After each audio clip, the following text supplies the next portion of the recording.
Et alors, l'éco-couleur, est-ce que tu as une idée de ce que ça pourrait vouloir dire? Je sais pas, c'est des couleurs, qui sont bonnes pour la planète. Oui. Mais alors pourquoi? J'en ai aucune idée. Alors, ce que je t'ai mis dans l'exemple, c'est que du coup, le carré de gauche, il est à 179%. Je parle ici de charge d'encre. Donc, comme on est en impression, c'est donc cyan, magenta, jaune et noir. C'est les couleurs que tu as dans ton imprimante. Et quand tu fais le calcul de toutes tes charges d'encre, le but d'une éco-couleur, c'est de faire moins de 100%. Donc, tu vois, une attente au milieu qui est mise à 136, on va dire qu'elle a voulu réduire un petit peu notre charge d'encre, mais on n'est pas allé jusqu'au maximum.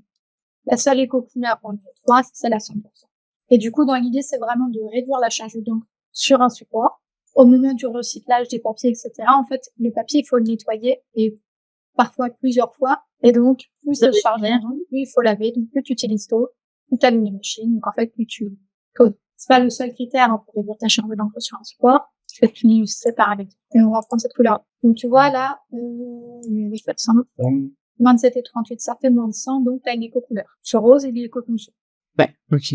Maintenant, si tu passes au-dessus des 80, là, t'es pas éco-conçu.